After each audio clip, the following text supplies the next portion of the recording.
Muy bien, queridos hermanos, ya estamos de regreso para continuar con nuestra programación. Estamos hablando acerca de las enseñanzas de nuestro Señor Jesucristo, el gran maestro que tuvo la tierra, a quien nadie nunca ha podido superar, ni tampoco nacerá el que lo supere. Jesús había recorrido durante 3 años y medio las ciudades de Jerusalén, de Judea, Galilea, etc. Por todos estos lugares Jesús había ido enseñando la doctrina que él traía. ¿Qué cosa estaba enseñando Jesús? Por todo lo que hemos descubierto a través del estudio que hemos hecho, hemos visto que Jesús se ocupaba de traer a colación las leyes que él había dado desde el principio. Quería que todos pudieran conocer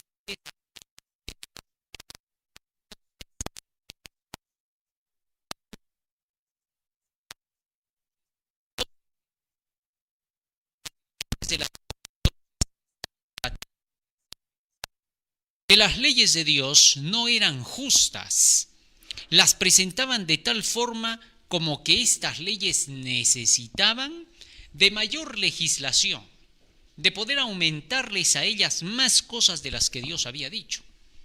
Sorprendentemente, estos hombres habían llegado a inculcar nuevas ideas que estaban lejos de la realidad que Dios había enseñado a su siervo Moisés. Y ahora, en esta última enseñanza que Jesús iba a dar en el templo, era como que Jesús llegó al punto donde tenía que decir toda la verdad. Ya no se podía esconder nada. Ahora hablaría con claridad, de tal forma que todos sus oyentes pudieran comprender cuál era la posición de Jesús, de qué lado se encontraba. Hasta ese momento Jesús les había hablado en parábolas. Les había tratado de llegar con algunas ilustraciones para que captaran la diferencia que había entre los mandamientos de Dios y los mandamientos y tradiciones hechas por estos hombres que se creían con toda la autoridad para decirle a la gente lo que tenía y lo que no tenía que hacer. Y cuando no lo hacían, sancionaban a estas personas de tal manera que hasta las expulsaban de la sinagoga. Y los desconocían para remate del asunto, dándoles muerte civil. Es decir, toda esta gente quedaba totalmente aislada, no reconocida por los dirigentes y por lo tanto odiada por la sociedad. Jesús tenía que romper por completo ese idealismo. Ahora tenía que chocar, aunque no quisiera, con estos dirigentes del Sanedrín. ¿Por qué digo aunque no quisiera? Jesús jamás hubiera querido que ese Sanedrín fuera desconocido por toda la población y visto como una vergüenza ante la sociedad del mundo. Pero no le quedaba otra cosa que hacer. Tenía que dejar en claro por la salvación de las almas cuán errados estaban estos llamados dirigentes. Sin duda, en esta última ocasión, Jesús dejaría en claro qué cosa era la ley de Dios y qué cosa fueron los inventos que habían hecho estos hombres y cuán condenados estaban por lo que habían hecho. Vamos a ver el estudio de esta noche registrado en el libro de San Mateo 23. Vamos a ponernos de rodillas y vamos a orar para entenderlo.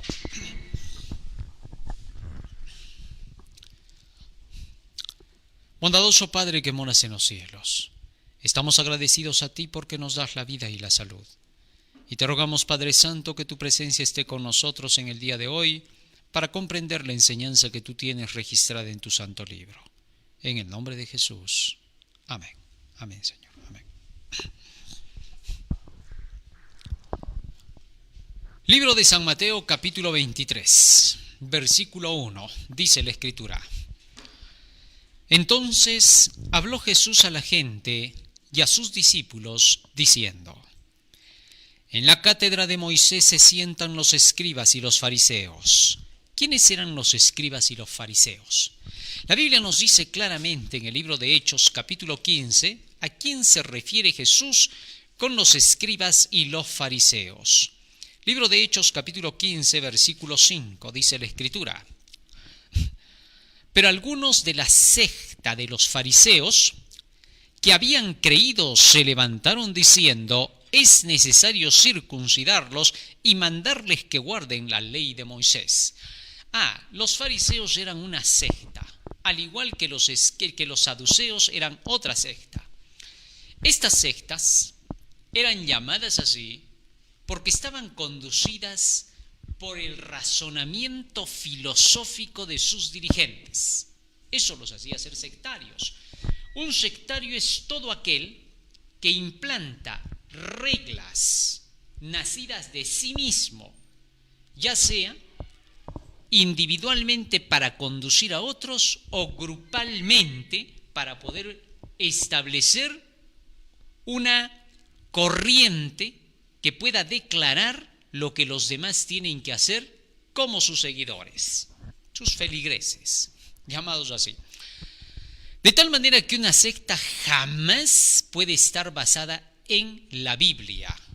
No puede hacerlo. Le es imposible. ¿Por qué? Porque cuando toma la Biblia, toma pasajes de ella y les da una reinterpretación o una interpretación de acuerdo con su ideal. Y eso se lo quieren imponer a aquellos que dicen ser sus seguidores, entre comillas, de Dios, en este caso, ¿no? En una ocasión hubo una discusión donde se hablaba acerca de la Iglesia Católica, de las iglesias protestantes y de la Iglesia judía. Y de pronto la Iglesia Católica con sus representantes dijeron que los protestantes todos eran sectarios. Increíblemente, dejaron, según ellos, en claro que solo la Iglesia Católica era iglesia y que todas las demás no lo eran. Cuando dijeron eso, los judíos se levantaron y les dijeron a los de la Iglesia Católica, los representantes que estaban en esa ocasión, les dijeron: momentito, señores, ustedes son otra secta. Porque la Iglesia Católica declaraba que los protestantes eran sectarios porque ellos habían iniciado con un líder humano, vale decir, los reformadores. Mientras que ellos, como Iglesia Católica, decían ellos, habían iniciado con un líder llamado Jesucristo y que por lo tanto ellos eran la Iglesia. No obstante, los judíos les dijeron entonces a los católicos en esa ocasión: ustedes son los sectarios al seguir a un hombre también. En cambio nosotros somos la iglesia pura porque seguimos las leyes directas que le dio Dios a Moisés. Bueno, esta discusión terminó en que la iglesia judía era la única iglesia y que el catolicismo y el protestantismo pasaban a ser simplemente sectas. Bueno, esas son las discusiones. Pero según la Biblia, ¿qué es una secta y qué es una iglesia? Según la Biblia, se les llama a los fariseos en esta ocasión una secta a raíz de que estos habían llegado al punto de apartarse de los mandamientos de Dios y seguir las tradiciones hechas por ellos. Eso los convertía en una secta. Por eso Pablo decía que él perteneció a la secta de los fariseos, así le llama él.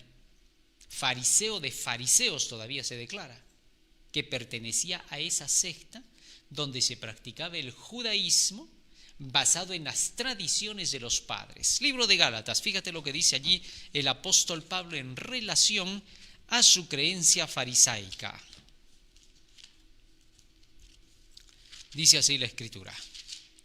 Gálatas capítulo 1, versículo 13 y 14. Porque ya habéis oído acerca de mi conducta en otro tiempo, dice Pablo, en el judaísmo, su ética en el judaísmo, que perseguía sobre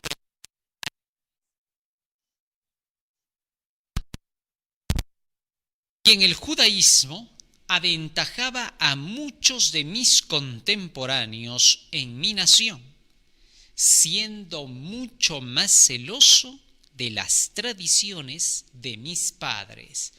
Así que estar en la secta de los judaizantes era seguir las tradiciones. Judaizante se le llama a todo aquel que seguía las tradiciones o aquello que ya había sido quitado. Por ejemplo, el apóstol Pablo les llama judaizantes en el libro de Gálatas a aquellos judíos que decían ahora ser incluso cristianos, pero que seguían con aquellas creencias que ya habían caducado, como la matanza de los animales en los sacrificios. Ya se habían cumplido en Jesús el Mesías. Así que entonces, al seguir con esta práctica, no obstante saber que la palabra de Dios declaraba que eso terminaría con la llegada del Mesías, porque en él se cumplía la realidad, estos estaban judaizando, porque seguían ahora como tradición el cumplimiento de matar animales cuando ya esto había caducado según la enseñanza de la palabra de Dios. ¿Está claro? De manera que entonces estos judaizantes ahora se llenaron de tradiciones. Las tradiciones que estos tenían era el famoso librito de la Mishnah, acompañado de otro libro que se llamaba el libro de las buenas obras y también la Didaje. Todo esto era una explicación, una interpretación hecha por los hombres que decían tener autoridad en medio del pueblo. Bueno, y es que se creía que en ese tiempo aquellos que estaban en el Sanedrín como jueces podían interpretar las escrituras, de ahí se llamaban intérpretes de la ley, que podían interpretar las escrituras al margen de lo que las mismas escrituras interpretaban. Eso sí que estaba serio. La Biblia enseña que Dios, a través de los profetas, daba su interpretación de sus propias leyes. Así es como Dios hacía conocer el significado de cada mandamiento.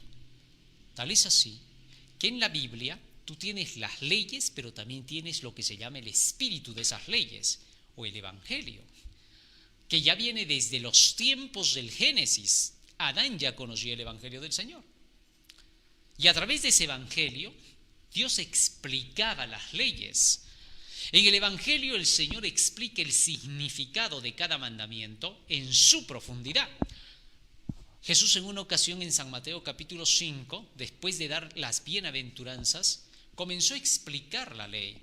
Oísteis que fue dicho no cometerás adulterio, mas yo os digo, ahí está el espíritu de la ley, que cualquiera que mire una mujer para codiciarla en su corazón ya adulteró con ella. ¿Qué cosa está diciendo allí Jesús? El mandamiento dice no cometerás adulterio, muy bien, pero el espíritu de ese mandamiento, la profundidad, la explicación, el significado real de ese mandato es que desde el pensamiento tú ya tienes que cumplirlo o profanarlo o transgredirlo. Interesante. Eso se llamaba el espíritu de la ley. En el caso de estos intérpretes, ellos hacían de lado el espíritu de la ley que Dios había declarado a través de los profetas, lo dejaban de lado, lo menospreciaban y ellos buscaban la explicación filosófica, ética y lógica del mandamiento, echando a perder el significado real de lo que Dios había querido decir. ¿Comprendes? Y es por esa razón que esta gente era tradicionalista, seguía las tradiciones de la experiencia que les habían dejado los padres, los ancianos del Sanedrín, para tener que cumplir con el precepto. No obstante, Jesús declaró que el hacer eso era totalmente absurdo y sin sentido, que en las cosas de Dios eso no funcionaba, que en las cosas y en las leyes humanas eso se aplicaba y por eso se veía tanta injusticia a nivel mundial. Obvio. Y es que cuando los hombres interpretan las leyes, las interpretan de acuerdo con su criterio y jalando para sus intereses. Tal es así que las leyes humanas nunca serán perfectas, ni lo han sido hasta el día de hoy. En las leyes humanas, los hombres de derecho, los políticos que también las toman, las manipulan y las manosean a su antojo y hacen muchas veces que las leyes digan lo opuesto de lo que en realidad se comprende. Y de esa manera se hace la ley y se termina en la trampa. Eso es precisamente lo que les pasaba a estos dirigentes judíos. Y aplicaban leyes con rigores tan extremos que en el momento de tener que cumplirlos ni ellos podían alcanzar, pero sí exigían de los demás que tuvieran que hacerlo. Esto era sorprendente. Llegaba la hora en que estos dirigentes te decían: hoy estás juzgado en nuestro Sanedrín. ¿Por qué? Porque no has cumplido las leyes como deben de ser. Nuestro manual en ese momento decía a uno de estos hombres,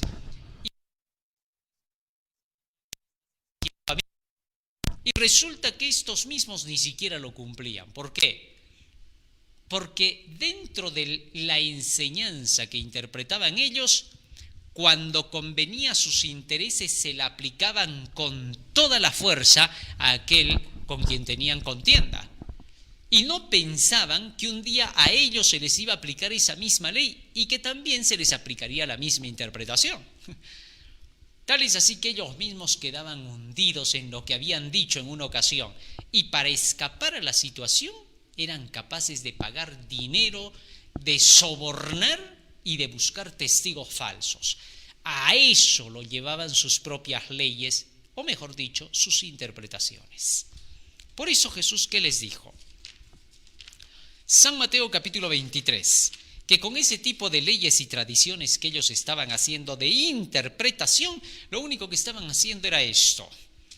Versículo 4, porque atan cargas pesadas y difíciles de llevar y las ponen sobre los hombros de los hombres, pero ellos ni con un dedo quieren moverlas. Interesante. El llamado de atención de Jesús ahora estaba siendo directo. Estaba atacando su legislación inventada por ellos y no nacida de las enseñanzas que Dios había dado desde los tiempos de Moisés. Y por eso les dijo en el verso 2, en la cátedra de Moisés se sientan los escribas y los fariseos. Allí donde estaba la cátedra de Moisés, desde donde se daban las enseñanzas de las leyes de Moisés, ellos también se fundamentaban supuestamente en esas leyes para dar sus interpretaciones. Es decir, tomaban las escrituras, leían los pasajes de la Biblia, pero ellos le daban su interpretación antojadiza. En lugar de llevar de texto a texto a la gente, de comparar a un profeta con otro profeta, como dice 1 Corintios 14:32, y los espíritus de los profetas están sujetos a los profetas, un poquito aquí, un poquito allá, el famoso texto prueba. En lugar de utilizarlo así, ellos sacaban su interpretación y le daban su nueva explicación y significado a las palabras. De tal manera que el léxico que se conocía desde los tiempos de Moisés era variado por ellos, de acuerdo con su antojo, y el día que querían te decían: hasta acá la palabra amor significó un principio. De aquí en adelante el amor se llamará un sentimiento. Y ya está. Le cambiaron el concepto al término. Y de esa forma podían engañar a la población cuando querían. Manejaban las palabras a su regalado antojo, ilegales como ellos mismos. Eso se llamaba totalitarismo, donde se daba una explicación antojadiza a las leyes divinas. Sin duda Jesucristo luchó contra eso y trató de destrozar el hecho de que el hombre quiera imponerse sobre otro hombre, que quiera dominar a su semejante, estableciendo normas para los que llegan al mundo. Van llegando a la tierra y entonces establecen nuevas normas que les hacen creer a los recién llegados, mientras que ellos saben el verdadero significado. Por eso, muchos de estos fariseos legalistas hacían de lado a los verdaderos ancianos y viejos que conocían la luz y solamente trataban de abarcar sobre los jóvenes inexpertos para hacerles creer el significado de las palabras contrarias a la realidad. Jesús rechazó eso. Y por eso les dijo: sobre la cátedra de Moisés se sientan los escribas y los fariseos. Sí, aparentan hablar de las leyes de Moisés. Y luego les dijo así: así que todo lo que os digan que guardéis, guardadlo y hacedlo, mas no hagáis conforme a sus obras porque dicen y no hacen. Interesante. ¿Qué cosa era lo que decían y no hacían? Los fariseos hablaban de las leyes de Moisés. ¡Oh, Moisés dice!, decían ellos, ¿no? Y parecía que tenían razón. Y Cristo dijo: haced como ellos están diciendo porque lo están leyendo de Moisés. Pero no hagáis como ellos hacen, porque ellos dicen esas leyes, pero se han hecho sus tradiciones para hacer lo contrario. Estos no era que en su debilidad hacían cosas negativas, no era que cometían pecados de debilidad, no. Estos construían interpretaciones de las leyes que Dios había dado a Moisés, y cuando daban esas interpretaciones eran contrarias a lo que Dios había querido decir en su ley. Por eso, en San Mateo capítulo 15, fíjate cómo Jesús les reclamó a estos hipócritas dirigentes. San Mateo capítulo 15, y también lo puedes leer en San Marcos capítulo 7. Dice así, versículo 1. Entonces se acercaron a Jesús ciertos escribas y fariseos de Jerusalén diciendo: ¿por qué tus discípulos quebrantan la tradición? Mira lo que dice. ¿La tradición de los ancianos? Porque no se lavan las manos cuando comen el pan. No era que no se lavaban, ya habíamos explicado eso, sino que en el ritual que ellos tenían había que lavarse 7 veces las manos antes de sentarse a la mesa a comer. Y si no te lavabas varias veces, según ellos tus manos eran inmundas, pero sí te habías lavado una vez. Así que eso reclamaban. Ellos habían inventado esa tradición. Eso no estaba escrito en ningún sitio que tenías que lavarte 7 veces las manos. Para nada. Eran rituales que no tenían nada que ver con la vida diaria. De manera que entonces Jesús les respondió y les dijo, verso 3, ¿y por qué también vosotros quebrantáis el mandamiento de Dios por vuestra tradición? Porque Dios mandó diciendo, honra a tu padre y a tu madre, y el que maldiga al padre o a la madre muera irremisiblemente. Pero vosotros decís, cualquiera que diga a su padre o a su madre, es mi ofrenda a Dios todo aquello con que yo te pueda ayudar. Cuando los padres le pedían, hijito, por favor, ¿me puedes prestar 500 denarios? No, papá. Pero hijo, tú tienes bastante, tienes como 100,000 denarios, ¿nos podrías prestar solamente préstamo? Sí, papá, tienes razón, tengo bastantes millones de denarios, pero esos 500 ya son mi ofrenda para Jehová. Y tú sabes que lo que yo ya he ofrendado a Dios no te lo puedo dar a ti porque sería un sacrilegio. Así que cada vez que estos hijos ingratos, por las leyes que habían dado en las tradiciones hechas por estos hombres, se amparaban y le decían a su padre, es mi ofrenda para el Señor aquello con lo que yo pudiera prestarte. Y de esa manera se libraban de prestar a los padres y ya no los honraban. Y Jesús siguió diciendo, pero vosotros decís, cualquiera que diga a su padre o a su madre, es mi ofrenda a Dios todo aquello con que yo pudiera ayudarte, ya no ha de honrar a su padre o a su madre.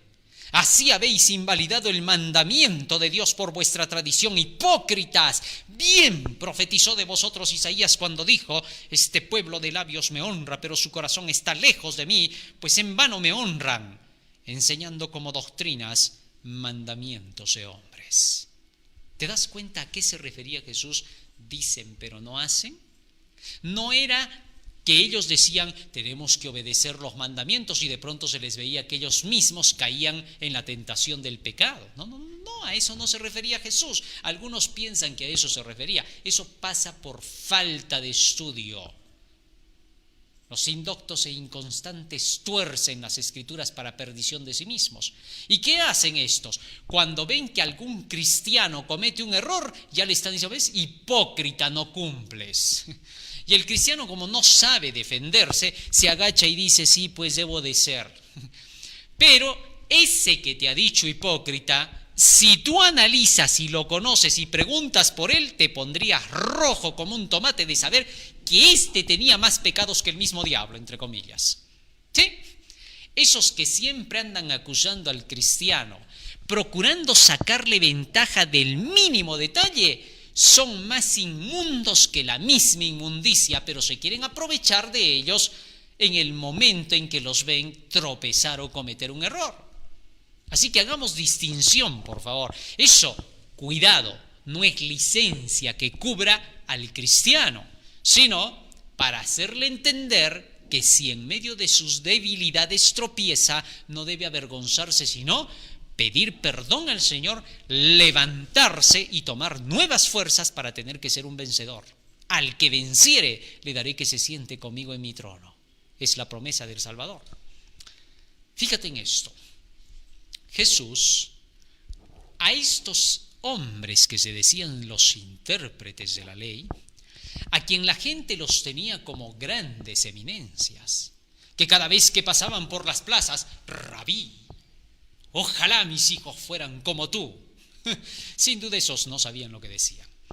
El hecho es que esos grandes hombres llamados así, poderosos, que parecían tan puros y tan santos, porque así es como decían sus nombres, ¿no? Fariseo significaba santo, saduceo significaba justo. Por eso Jesús andaba diciendo, ¿no? A unos que se decían justos y santos les refirió tal parábola.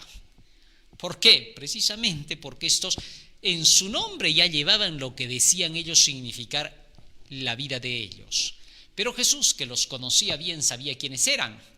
Y por eso más adelante les va a decir algunas palabras que eran directas hacia su personalidad.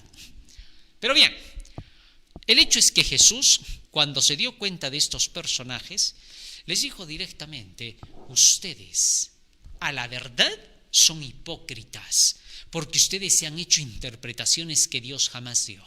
Esa era la hipocresía, no era otra la hipocresía.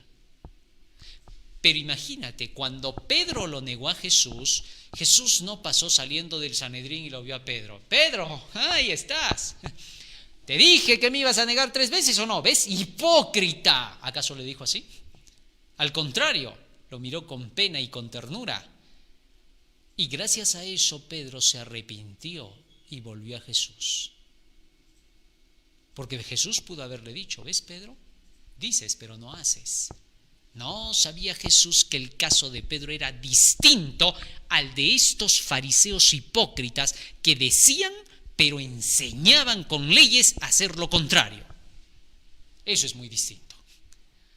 Eso pasa cuando se trata de legislar sobre la base de las leyes divinas para darles nueva interpretación con nuevas leyes.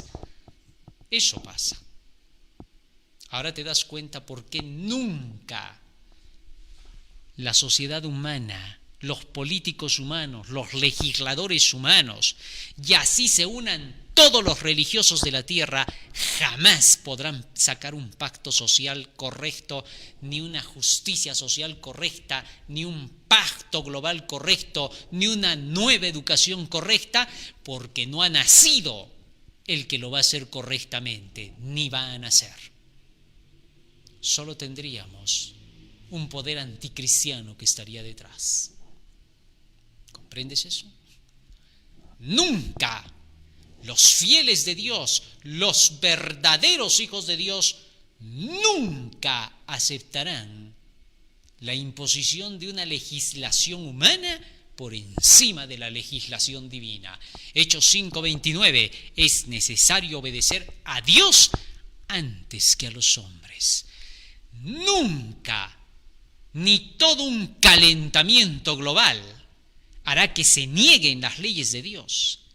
En las cosas humanas se pueden pisotear las leyes humanas, como te habrás podido dar cuenta, pero las leyes de Dios jamás. Fíjate nada más, una gran queja que se tiene en estos últimos días, debido a la aparición de un patógeno, se han quitado todas las leyes, se las han deshecho y se han impuesto nuevas para poder dar restricciones. Eso solo puede pasar en las leyes humanas. ¿Tú crees que eso pasaría en la ley de Dios? Eso nunca va a pasar en la ley de Dios. ¿Por qué? Porque si un patógeno aparece para querer deshacer las leyes de Dios, Dios pulveriza al patógeno, así de sencillo. Pero como nadie le ha pedido a Dios que pulverice al patógeno, no hay nadie que lo haya pulverizado. Pero las leyes de Dios no pueden ser cambiadas. Esa es la gran diferencia. No llegará el día en que las leyes de Dios sean suplantadas por alguna ley humana, porque Dios sabe que el corazón humano es pecaminoso, malvado, perverso, y Dios jamás confía en el corazón humano, a menos que ese corazón sea dirigido por la palabra de Dios, como se dijo de David. Muy bien. Sigue diciendo el texto bíblico. Regresemos ahora a San Mateo capítulo 23. Y no por eso Jesús era algún revolucionario, no por eso Jesús era algún rebelde. No, Señor. Jesús estaba declarando la ley que ya existía. Jesús era el más humilde de todos por hacer eso. Aquel que defiende las leyes de Dios, aquel que aboga porque la ley de Dios salga a relucir y solo presenta el escrito está, como lo hizo el Salvador Jesús, como lo hicieron los apóstoles, como lo hicieron los reformadores, como lo declaró Lutero, la sola escritura. Esos son los más humildes de la tierra. ¿Por qué? Porque no se atribuyen ninguna capacidad interpretativa por más capacidad cerebral que posean que los demás. Sí, Jesús poseía una capacidad cerebral por mucho que desventajaba a los otros. Los tenía más abajo de sus sandalias. Nadie puede declarar hasta el día de hoy que las enseñanzas del gran Jesús de Nazaret puedan ser enseñanzas que no tengan pies ni cabeza ni sentido. Porque el que diga eso, inmediatamente el mundo entero lo cataloga del más ignorante, terrible debajo de la tierra, ni siquiera sobre la superficie. De manera que entonces Jesús declara las leyes tal cual estaban escritas y aquellos que lo representaron lo siguen haciendo y lo seguirán haciendo hasta el mismo fin. ¿Por qué? Porque esas leyes son perfectas. La ley de Jehová es perfecta, que convierte el alma, dice Salmo 19:7. Y aquellos que siguen esas leyes están en el camino de la perfección. Bienaventurados los perfectos de camino, los que andan en la ley de Jehová, Salmo 119:1. Por eso Jesús era de principios, no de valores, sino de principios. Porque los principios son irrompibles, los valores son sentimentales. Hay gran diferencia entre estas dos cosas. Muy bien, Jesús siguió diciendo, versículo 3, así que todo lo que os digan que guardéis, guardadlo y hacedlo, mas no hagáis conforme a sus obras, porque dicen y no hacen, porque atan cargas pesadas y difíciles de llevar, sus tradiciones, y las ponen sobre los hombros de los hombres, pero ellos ni con un dedo quieren moverlas. Este es el tipo totalitario que Satanás enseñó en el cielo, ¿te acuerdas? Elena de White, en su libro Patriarcas y Profetas, hace una pequeña reseña de ese acto satánico en el cielo. ¿Cuál?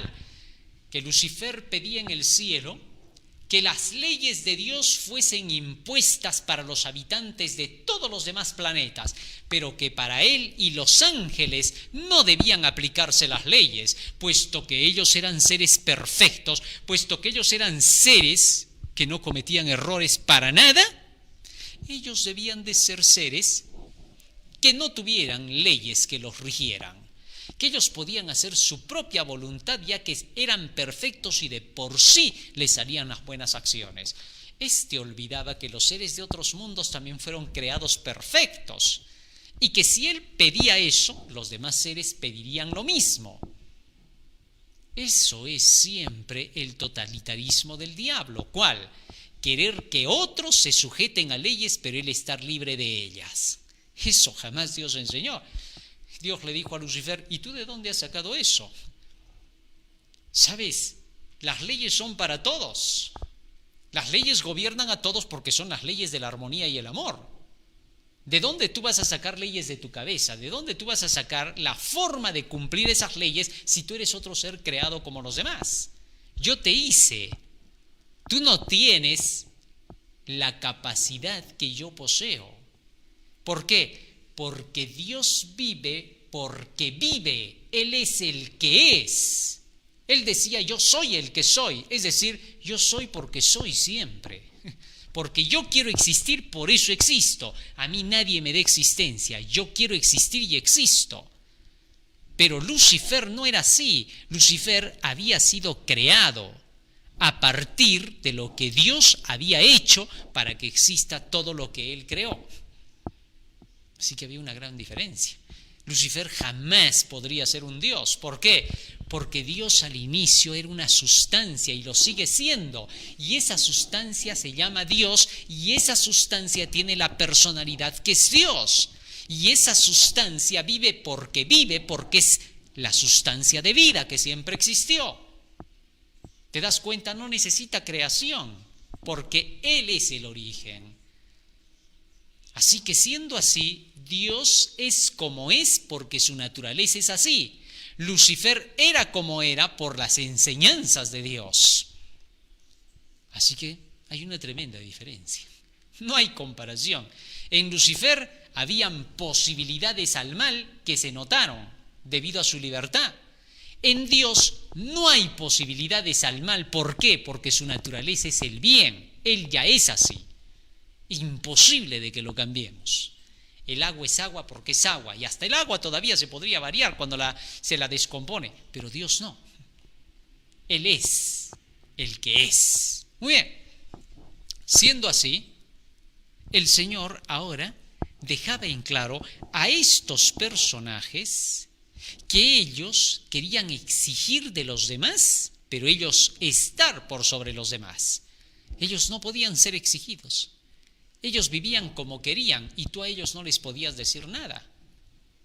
Tal es así que te apedreaban cuando tú pecabas, pero cuando ellos pecaban, cuidado, ¿no? Es el dirigente, más respeto. A él no se le apedrea, porque él es la pedrada. No tenía ningún sentido. Sigue diciendo el texto, verso 5. Antes hacen todas sus obras para ser vistos por los hombres. Para su gloria nada más. Todo lo que hacían, estas cosas hay que hacer. Y les quitaban el dinero a sus padres ellos. Y la gente decía, oye, pero la Biblia dice honrarás a tu padre y a tu madre. Sí, pero esto es corbán, la ofrenda que le vamos a dar a Jehová nuestro Dios. Jehová tu Dios uno es, el Señor es uno. Así que esto es ofrenda. Ya, como tú eres el dirigente, tú debes de saber. Así es, más bien tú sí tienes que dar. Esto era tremendo. Eso era lo que estos hombres imponían. Sigue diciendo más. Pues ensanchan sus filacterías, ¿no? Esas filacterías que ellos llevaban en sus turbantes, ¿no? Donde estaban todas las leyes ahí escritas, ¿no? En pequeñito. Podían sacar su tremenda filactería y la hacían crecer, las ensanchaban. Es decir, ponían más de lo que ya decía la Escritura, sus interpretaciones. Ensanchan sus filacterías, las hacen más largas. Escriben y escriben para hacer más. ¿Has visto cuando ponen, por ejemplo, alguna política de privacidad ahí en tu teléfono, en tu computadora? Te ponen tremenda licencia que te aburres de leer solo los 2 primeros párrafos y con unas letritas tan chiquitas. Eso se sabe que se llama control social, ¿no es cierto? ¿Por qué? Porque cuando te ponen letritas chiquitas como en las recetas de los medicamentos y fármacos para que nunca los leas y para que luego te digan, pero ahí decía, ya te lo habíamos puesto, había efectos secundarios. Aprovechamiento de la sociedad, ¿no es cierto? Lo mismo hacían estos personajes, ¿no? Le daban tremenda interpretación, porque la mentira pues necesita tremenda sábana para que le puedas creer, ¿no? Y ellos hacían eso, de tal manera que entonces Jesús desenmascaró eso y les dijo, extienden sus filacterías, aumentan a lo que ya se había dado, y encima todavía le tejen más tela azul a sus flecos de los mantos. Bueno, estos fariseos eran pues astutos, ¿no? En el pasado, en Números capítulo 15, versículo 38 hasta el 41, el Señor le había dicho a Moisés, le pondrán franjas azules a todos sus vestidos, para que cada vez que vean el color azul, recuerden que tienen que obedecer los mandamientos de Dios.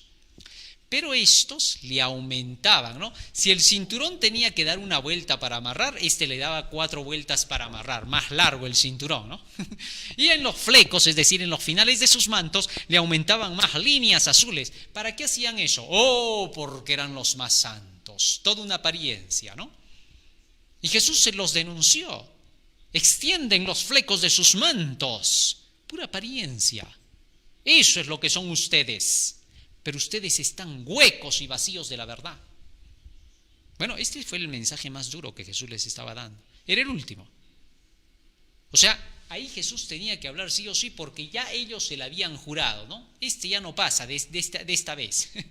Entonces Jesús dijo, bueno, como ya esto se la han jurado, ya sí tienen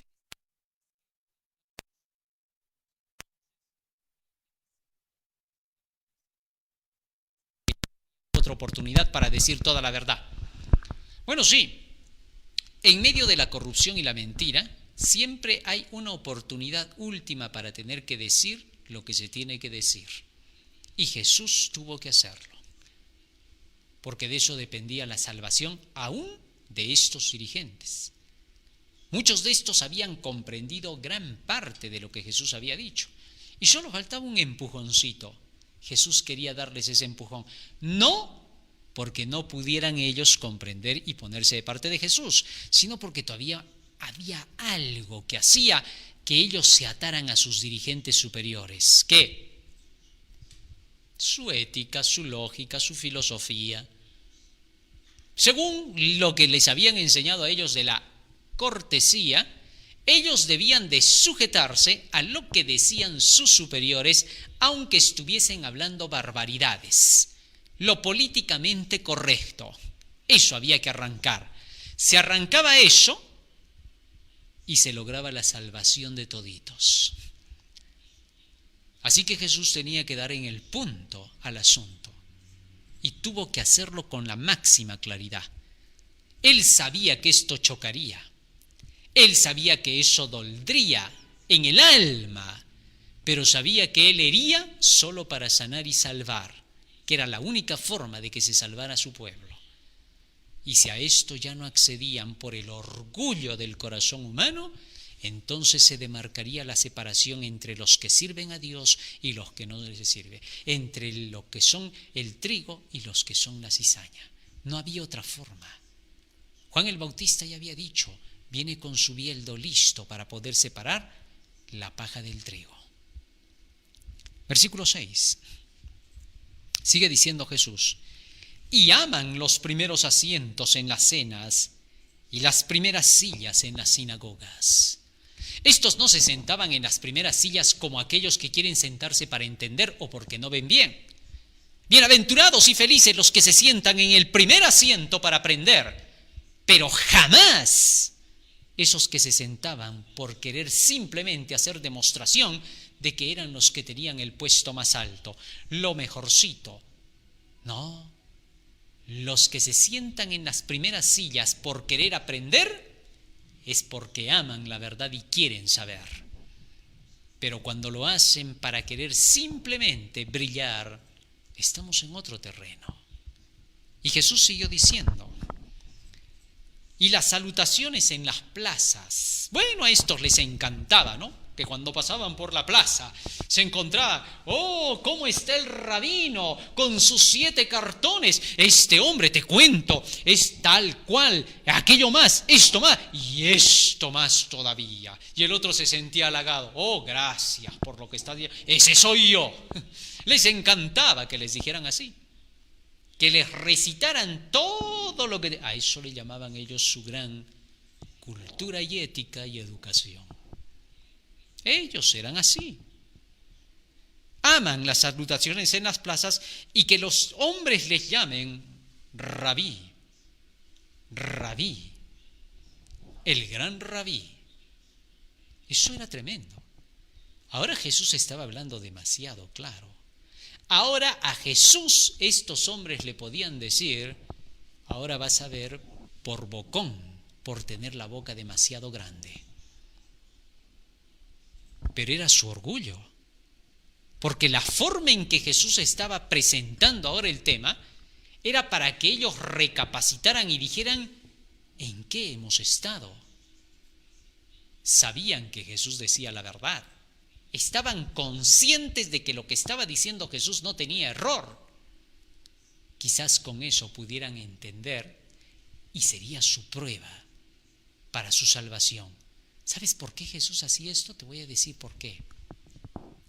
La forma en que Jesús les presentó el asunto era para que lograran su salvación de un solo salto. Si en ese punto donde Jesús tocó la herida misma, ellos se hubieran humillado, Jesús los hubiera exaltado. Y entonces ellos hubieran encontrado y entendido la manifestación del Cristo. Recién hubieran podido ver al divino que estaba detrás de la carne humana. Lo hubieran logrado. El Espíritu Santo les hubiera abierto los ojos como nunca antes. Podía hacerlo. Pero había algo que no dejaba. Eran incircuncisos de corazón. Había que cortar el prepucio del orgullo. ¿Cuál era su orgullo? No querer aceptar el escrito está. Ellos decían, pero es que nuestro ¿para qué Dios nos ha dado el razonamiento entonces? Si no tenemos que razonar nosotros. Nadie les dijo que no razonaran. Solo se les dijo que razonaran sobre una base correcta, que construyeran no sobre la arena, sino sobre la roca. Pero ellos eran así, no querían. Bueno, en fin, sigue diciendo el texto. Pero vosotros no querráis que os llamen rabí, porque uno es vuestro maestro, el Cristo, y todos vosotros sois hermanos. Miren ahora cómo Jesús llamó la atención de tal manera que dirigiéndose a los oyentes y llamando de esa forma la atención de estos dirigentes,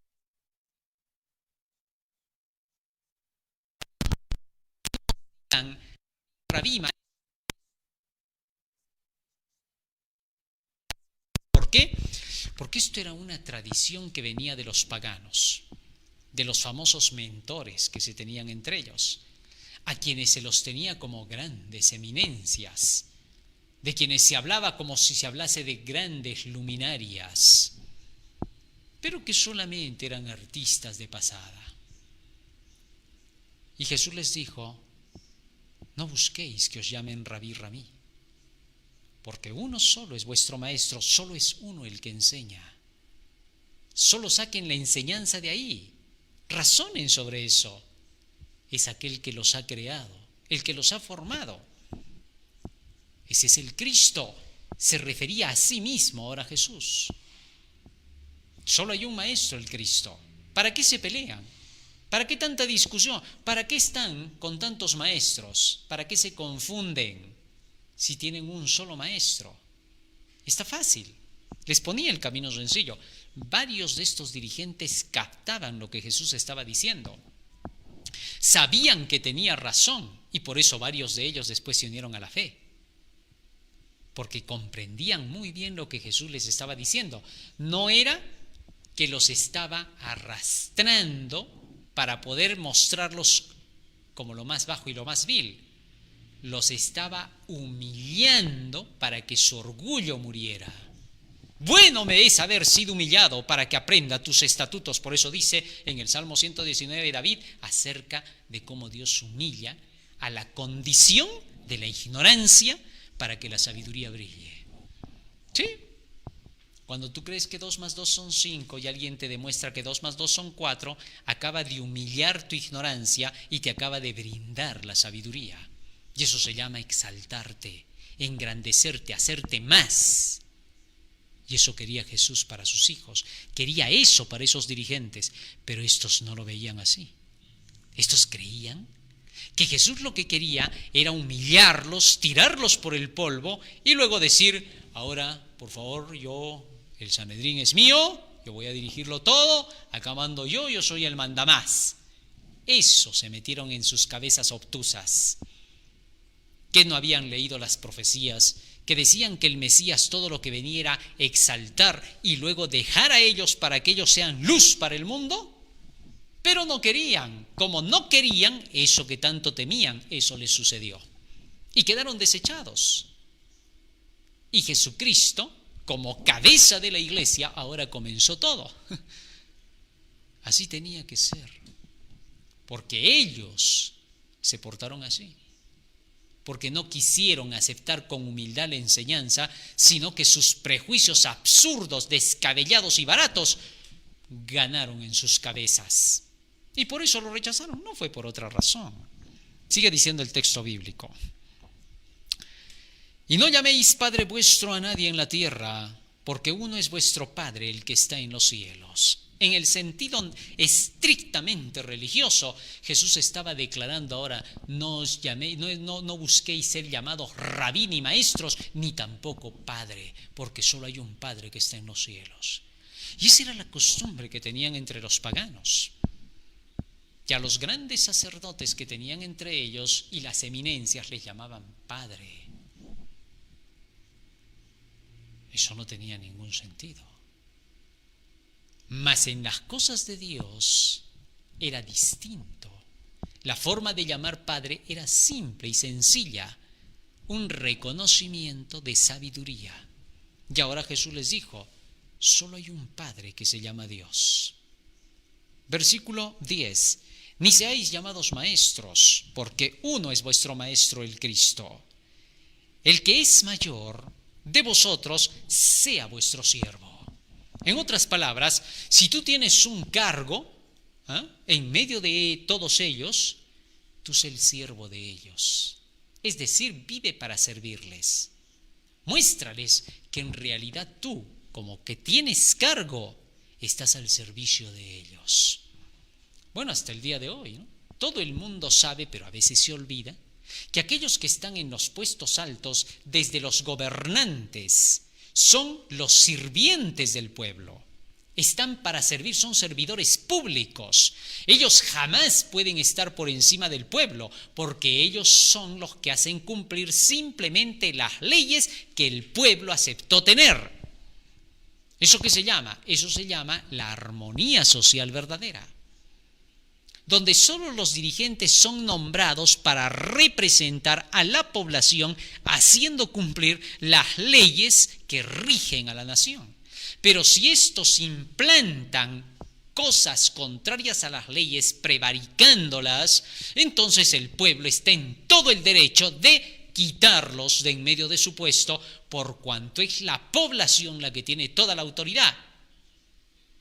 Así que Jesús dijo a los dirigentes: ¿ustedes quieren dirigir? Sí, entonces sean siervos. Aprendan a servir.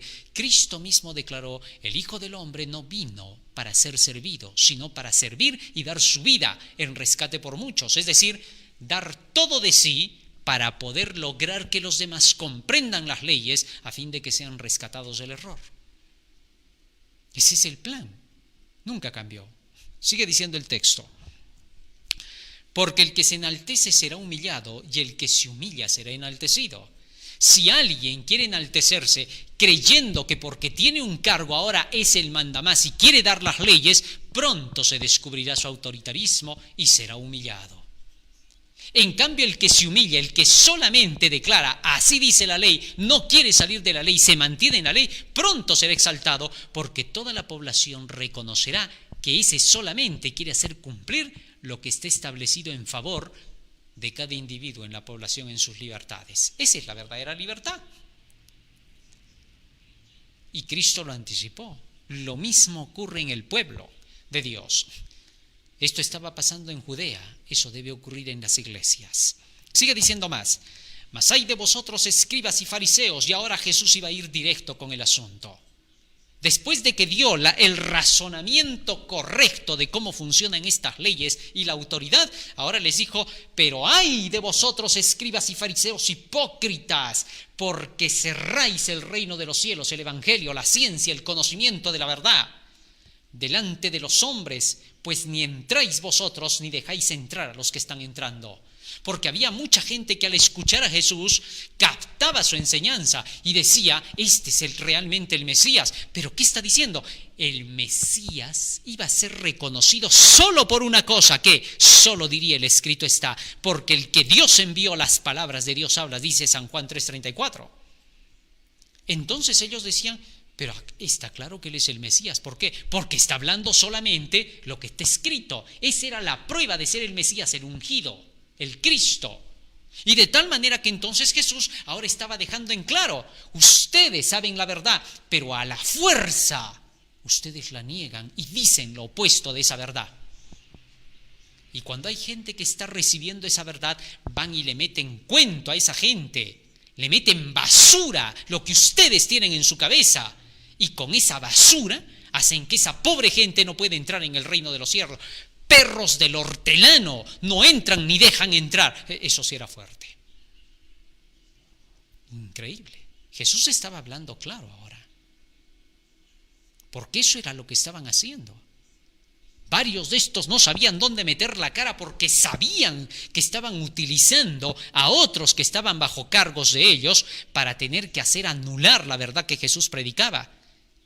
Estos que eran desvergonzados iban casa por casa para poder meter cuentos, mentiras y engaños y degradar a los que estaban llevando el evangelio, hacerlos quedar mal. Claro que los que eran como ellos les creían, porque los que no eran como ellos los rechazaban. Sin embargo, esos que les creían, a pesar de eso habían oído a Jesús, sabían que tenía razón y podían tener una oportunidad si estos dirigentes hubieran sido leales y hubieran dicho, está diciendo lo correcto, hay que hacer lo que dice el maestro. Pero no. Ellos veían a Jesús como competencia. ¿Por qué? Ya hemos hablado de eso. Porque se metieron en la cabeza el idealismo progre del mundo que decía que había que buscar la competitividad en lugar de buscar la salvación y la inmortalidad. La inmortalidad es superior. Es la vida real. Lo otro es la fantasía para el que lo sabe entender, porque el que no tiene conocimiento no lo verá. Y por eso Jesús continúa diciendo a estos que eran ciegos, guías de ciegos. Sigue diciendo el texto. Verso 14. Ay de vosotros, escribas y fariseos, hipócritas, porque devoráis las casas de las viudas. Sí, se iban a las casas de las viudas, sabiendo que sus maridos ya no estaban, e iban a estas viudas y les hacían firmar toda la cantidad del tesoro en favor de ellos, sobre pretexto de que esto era para la obra. Obviamente que era verdad que aquellos que tenían grandes sumas bien podían dejarlas para el avance de la causa del evangelio, para la obra del Señor. Eso era hacer tesoros en los cielos. Esa era la forma correcta, pero estos aprovechadores, sistemáticamente utilizando de esas leyes, iban a engañar a las viudas, a pesar de que no llevaban el evangelio ellos. Y cuando a Jesús querían apoyarlo, estos llegaban y decían, momentito señores, él es un impostor, no tienen por qué apoyar a nada. Pero ellos jalaban todo para sí. Y por eso Jesús se los dijo. Porque devoráis las casas de las viudas y como pretexto hacéis largas oraciones, por eso recibiréis mayor condenación. Sí, porque estos eran de los que vivían de la oración. Para ellos la oración era todo, algo que la Biblia jamás ha enseñado. La oración está acompañada de la fe. Si no hay fe, tu oración no vale. El texto bíblico es claro cuando dice en Proverbios 28:9, el que aparta su oído para no oír la ley, su oración es una abominación. Y en Isaías 1:16-17 dice, estoy harto de vuestras oraciones largas, cuando las hagáis no las escucharé. Así que tenemos que tener cuidado en eso. La oración nunca tome el lugar del deber. Oiga, sí, muchos hablan de religión y llevan a la gente a pensar solo en la oración. Hay que orar, orar, orar, orar, pero no les dicen nada de estudiar y vivir de acuerdo con los principios de esos estudios. Tenga cuidado. La relación con Cristo no es la oración nada más. Cristo no quiere monólogos, no es que tú hables nada más, Él también quiere hablar. Si tú eres de los que monologan y quieres solamente hablar y hablar, pronto terminarás en tus oraciones atacándolo a Dios. Ya no vas a saber ni siquiera lo que oras. Vas a creer que tienes hasta que reclamarle cosas que no debes, ¿Por qué? Porque no lees. En cambio, cuando estudias y lees, haces el reclamo correcto y el llamado correcto y la oración correcta y la petición correcta. Léelo. Sigue diciendo el texto. Verso 15. ¡Ay de vosotros, escribas y fariseos, hipócritas! Porque recorréis mar y tierra para ser un prosélito. Y una vez hecho, le hacéis 2 veces más hijo del infierno que vosotros. Tremendo. Eso es lo que hacían estos. Para querer ganarse una persona cuando sabían que ésta había escuchado lo que Jesús había dicho. Para tener que conquistarlo para ellos, tenían que llenarlo de inmundicia y de basura y terminaban haciéndolo doble hijo del infierno y de la muerte que ellos. Se volvía un diablo al doble. Porque este, que era seguidor, como no sabía nada, solo creía en sus dirigentes y los tenía como que eran los más consagraditos. Si mi dirigente lo dice, debe ser así, porque es un hombre santo. Además, él es la organización, el otro no. Tremendo. Y por eso le creían. Habían sido estafados y engañados. Y ahora su odio era el doble que el del dirigente. El dirigente tenía cierto nivel para odiar. El seguidor odiaba fanáticamente. ¿Te das cuenta de cuán peligroso es eso? Porque si el seguidor hubiera sido sincero y no hubiera sido como su dirigente, el seguidor hubiera buscado el escrito está y hasta lo hubiera corregido a su dirigente. Porque hubiera leído el texto que dice, cuando el justo se aparte de su justicia y tú no le amonestares, su sangre será sobre tu cabeza. Pero no. Para ellos el dirigente no podía ser corregido con el escrito. Tremendo. Sino que el dirigente tenía la razón, aunque se equivocara. Ya Dios lo juzgaría a él. Tremenda aberración, ¿no? Bueno, en fin. Versículo 15. Ay de vosotros, escribas y fariseos, hipócritas, porque recorréis mar y tierra para ser un prosélito y una vez hecho le hacéis 2 veces más hijo del infierno que vosotros. Ay de vosotros, guías ciegos, que decís, si alguno jura por el templo, no es nada, pero si alguno jura por el oro del templo es deudor. Tanto amor tenían por el oro que el templo les parecía nada. Y Jesús siguió diciendo, insensatos y ciegos, porque ¿cuál es mayor, el oro o el templo que santifica el oro? Ciegos, ciegos a la verdad. Esa era su ceguera, la ceguera de la falta de conocimiento del Evangelio, de la palabra de Dios, porque solo vivían de su razonamiento, no te olvides. Y por eso Jesús les dijo que no entendéis. ¿Qué cosa es más importante y más grande? ¿El oro que está en el templo o el templo que santifica el oro que está ahí adentro? Era fácil de entenderlo. Exaltar a los hombres y rebajar las creencias. Sigue diciendo más. Versículo 18. También decís, si alguno jura por el altar, no es nada. Pero si alguno jura por la ofrenda que está sobre el altar, ese es deudor. Pero estos ya no sabían de dónde jalar. Necios y ciegos. Porque ¿cuál es mayor, la ofrenda o el altar que santifica la ofrenda? Pues el que jura por el altar, jura por él y por todo lo que está sobre él. Y el que jura por el templo, jura por él y por el que lo habita. Y el que jura por el cielo, jura por el trono de Dios y por aquel que está sentado en él. Los estaba haciendo razonar. Les estaba diciendo, ¿por qué ustedes le dan tanta importancia a sus cargos, a su dinero, a su poder económico, que no se dan cuenta que a quien se debe exaltar es al que da la sabiduría, al que da el conocimiento y por tanto exaltar su conocimiento, su verdad, su luz? Necios, ciegos, han caído tan bajo que se han puesto a competir con el mundo en los intereses económicos del mundo y no se han puesto a competir por la verdad, dada a los santos. Sacar a luz lo que vale más.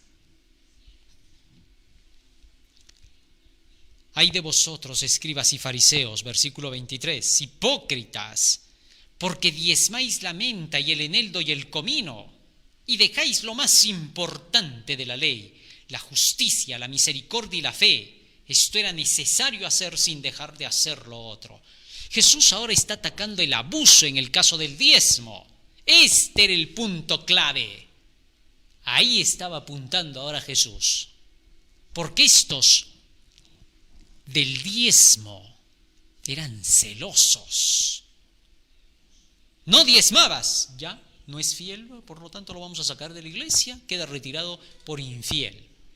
Pero ni siquiera hablaban de la justicia, la misericordia y la fe. Todos tus mandamientos son justicia, dice Salmo 119, 172. La misericordia es el consuelo de la palabra, Salmo 119, 76 y 82. La fe es por el oír de la palabra de Dios. Jesús estaba diciendo en otras palabras, ustedes se ocupan de pedir el diezmo y las ofrendas, pero jamás dan enseñanza al pueblo. Se han olvidado de enseñar las leyes, de enseñar el evangelio, la palabra, el escrito está, de dar a conocer los escritos de los profetas. De nada de eso hablan. Al contrario, solamente dicen, ¿para qué tanto conocimiento? El conocimiento no te va a salvar. ¡Hipócritas! Eso sí estaba fuerte. Les estaba llamando la atención. Era la última vez. De esto dependía la salvación de estos dirigentes. Si aceptaban, se salvaban. Varios salieron razonando en las palabras de Jesús. Otro gran tanto jamás escucharía.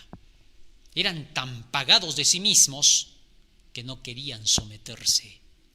No obstante, era su última oportunidad.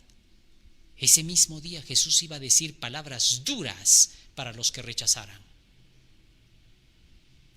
Sigue el texto diciendo, versículo 24, guías ciegos, que coláis el mosquito y os tragáis el camello. Se fijan en detalles mínimos, en pequeñeces. Están buscando la sinrazón a los que llevan la verdad. ¿Cuántas veces se fijan en minimeces, en detalles que aquellos que están en ellos pueden salir con facilidad con una oración y la búsqueda de la verdad? Pero estos se tragaban el camello más bien. ¿Por qué? Porque ellos seguían con todas sus tradiciones. Esto es increíble. Toda la mentira se la tragaban y colaban el mosquito para no creer en toda la verdad que se les traía. Y hay gente que es increíble. Están viendo que todo lo que se les dice es la verdad y de pronto sacan por ahí algún pretexto. Pero ¿y cómo el hermanito? ¿Y cómo la otra hermanita? ¿Y cómo aquel otro? Por un detalle maldicen todo lo demás. ¿Qué es eso? Eso hacían estos dirigentes. Hasta hoy no se ve lo mismo. Procuran sacar lo mínimo para echar un baldón sobre todo lo demás que es verdad. Pero demos la vuelta al asunto y miremos al otro lado. Mientras acá solamente hay un mosquito, allá hay un camello entero que se están pasando. Pero es increíble, ¿no? Señalan el errorcito del hermano que lleva por ahí la verdad, el evangelio, otro o la otra hermana. Sí, vea cuántas veces me han venido a decir, hermanito, el fulano tal, él dice que predica, pero mírelo cómo es. Y cuando tú le dices a él, muy bien hermano, gracias por decir eso del hermano, ¿y tú cómo vas? No estamos hablando de mí. Es obvio, que no le queda otra, porque cuando hablamos de él, el mundo se vuelve tan oscuro de tanto que hablamos de él, que se llena de puros pecados. Pero él es el justo que puede decir a los que llevan la verdad, cuidado con él, no sabes quiénes son. No sabemos quiénes son, pero de ti sí sabemos quién eres. Eres lo peor, por eso nunca te hacemos caso.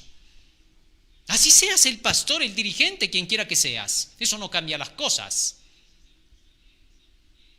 porque tú no eres quien para querer desprestigiar lo que Dios limpia y purifica. Pero ellos eran así. Sigue diciendo el texto, verso 25. Ay de vosotros, escribas y fariseos hipócritas, porque limpiáis lo de fuera del vaso y del plato, pero por dentro estáis llenos de robo y de injusticia. ¿Con qué limpiará el joven su camino? Con guardar tu palabra. Salmo 119:9. En mi corazón he guardado tus dichos para no pecar contra ti. Versículo 11. Jesús estaba refiriéndose ahora a ellos, a sus mentes. El vaso y el plato representan a los seres humanos, a los utensilios en la casa de Jehová. Así lo dice Romanos 9:23. Somos vasos, unos para misericordia y otros para la ira. Limpiáis lo de fuera del vaso y del plato. Es decir, solamente con sus tradiciones ustedes se revisten. ¿Por qué? Porque buscan alguna defensa para lo que hacen. Pero por dentro, donde deberían limpiar con el conocimiento del Evangelio que limpia, ustedes solamente están llenos de robo y de injusticia. Bueno, decirles eso era ser claro y directo. Ustedes con sus leyes roban sistemáticamente, engañan, porque no dejan que la obra se haga como debe de ser. Estos jalaban para sí los diezmos solo son para acá, a la organización. No querían que vaya a los que llevaban el Evangelio. Ladrones, les dijo Cristo por eso, injustos. De eso sí debió haberles dolido. Porque lo primero que deben haber pensado es, se va el dinero. Ni siquiera pensaron en el pecado. Se va el dinero. Eso era lo que los hacía odiar más.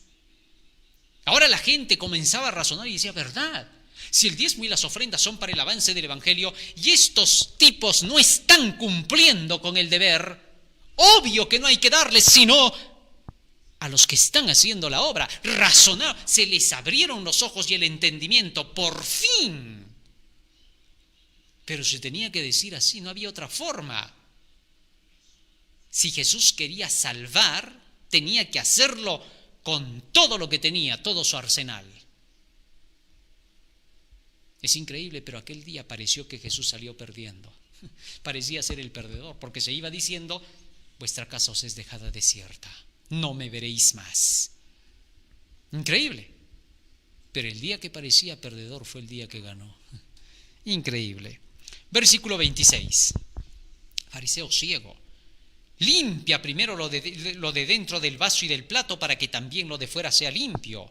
Ay de vosotros, escribas y fariseos hipócritas, porque sois semejantes a sepulcros blancos, que por fuera a la verdad os manifestáis hermosos, pero por dentro estáis llenos de huesos de muertos y de toda inmundicia.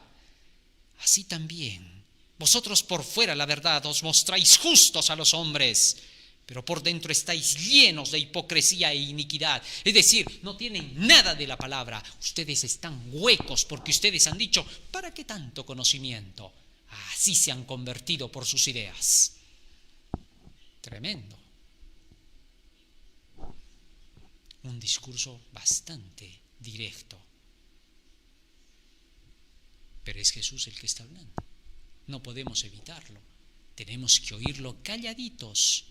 Aprender de él, que es lo mejor que nos queda. Porque quejarnos y decir por qué dice o por qué no dice es perder nuestro tiempo. Así de sencillo. Sigue diciendo más. Versículo 29. Ay de vosotros, escribas y fariseos hipócritas, porque edificáis los sepulcros de los profetas y adornáis los monumentos de los justos. Estos profetas grandes decían, ellos han comenzado lo que nosotros vamos a acabar. Mentirosos, solamente hacían adornos, pero desechaban los escritos de ellos. No querían seguir lo que decían los profetas. Decían, esos escribieron para allá, para su tiempo, eso ya no es para nosotros hoy. Por eso adornaban los sepulcros. Pasado, decían. El presente es otro. Pero Jesús los desmintió a toditos ellos. Y luego siguió diciendo, edificáis los sepulcros de los profetas y adornáis los monumentos de los justos. Y decís, si hubiésemos vivido en los días de nuestros padres, no hubiéramos sido sus cómplices en la sangre de los profetas. Así que vosotros mismos dais testimonio contra vosotros mismos de que sois hijos de aquellos que mataron a los profetas. Tremendo. Vosotros también llenad la medida de vuestros padres. Serpientes, generación de víboras, ¿cómo escaparéis de la condenación del infierno? Por tanto, he aquí yo os envío profetas y sabios y escribas, y de ellos a unos mataréis y crucificaréis, y a otros azotaréis en vuestras sinagogas y perseguiréis de ciudad en ciudad, para que venga sobre vosotros toda la sangre justa que ha sido derramada sobre la tierra, desde la sangre de Abel el justo hasta la sangre de Zacarías, hijo de Berequías, a quien matasteis entre el templo y el altar. De cierto os digo que todo esto vendrá sobre esta generación. Jerusalén, Jerusalén, que matas a tus profetas, que apedreas a los que te son enviados. ¿Cuántas veces quise juntar a tus hijos como la gallina junta sus polluelos debajo de las alas y no quisisteis? He aquí vuestra casa os es dejada desierta, porque os digo que desde ahora no me veréis más hasta que digáis: bendito el que viene en el nombre del Señor. Tremendo discurso. Aquel día la gloria de Dios salió del templo. Jesús salió para no volver a entrar más en ese templo. Por eso les dijo: no me veréis más, sino hasta que digáis: bendito el que viene en el nombre del Señor. Era el final. De allí en adelante, la gloria de Dios no estaría más con ellos. Solo se cumplieron las 70 semanas del profeta Daniel, y entonces la salvación tuvo que salir donde tenía que ir. Que Dios quiera que esto nos ayude a comprender como pueblo adventista del séptimo día, desde nuestros dirigentes hasta todo el pueblo, para que todos tengamos que pedir al Señor que derrame de su espíritu, que no te opongas a la proclamación del tercer ángel, que no cierres tus puertas. Dios ha dado ventajas y oportunidades, ha dado la oportunidad de que algunos pudieran haber hecho que esta obra avanzara. El privilegio.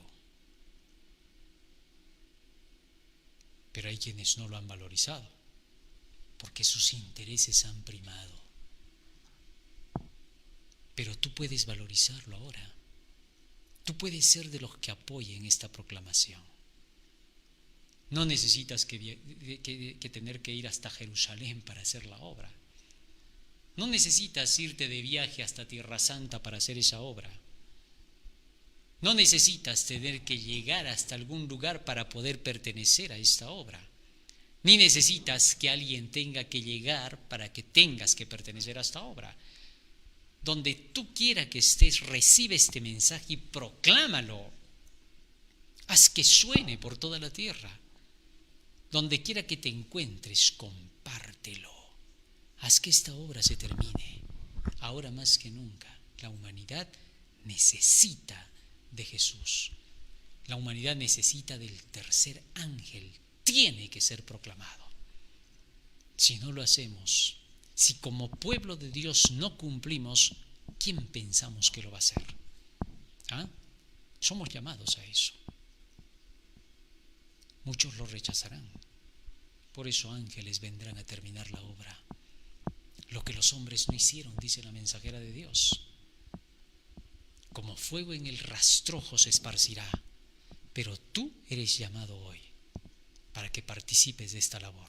¿Le vas a decir que sí al Señor? Eso depende de ti. Vamos a pedirle en oración a Jesús que nos ayude para poder ser comunicadores de esta luz final. Que el mundo sepa que hay una verdad que sí salvará al mundo. Que este mundo necesita con urgencia que esta verdad se proclame. Vamos a ponernos de rodillas y vamos a orar. Bendito Padre que moras en los cielos, estamos agradecidos a ti por habernos dado tu mensaje, por ser tú, Señor, nuestro guía. Tú eres nuestro mensaje, tú eres nuestra verdad. Tú eres ese mensaje del tercer ángel que debe ser llevado al mundo, y nosotros queremos anunciar esa luz, Señor, para toda la tierra, para que todos sepan que tú eres nuestro Dios y que tú viniste al mundo para dar tu vida en rescate por aquellos que te acepten. Bendice a tu pueblo, Señor, en toda la faz de la tierra. Bendice a tus hijos en todo el mundo, y que estas palabras queden grabadas y atesoradas en nuestra mente y corazón para esta hora final, porque te lo rogamos en el nombre de Jesús. Amén. Amén, Señor. Amén. Muy bien, querido hermano, hoy hemos estudiado un hermoso tema más en las enseñanzas de la vida de Jesús. No te olvides, comparte este mensaje, dale like. Estamos a través del hashtag del Último Llamado Divino y el departamento de publicaciones del Tercer Ángel del Último Llamado Divino. Estamos en Facebook, estamos en Twitter, estamos en YouTube, canal El Último Llamado Divino. Que Dios te bendiga, que pases un feliz y hermoso sábado. Amén.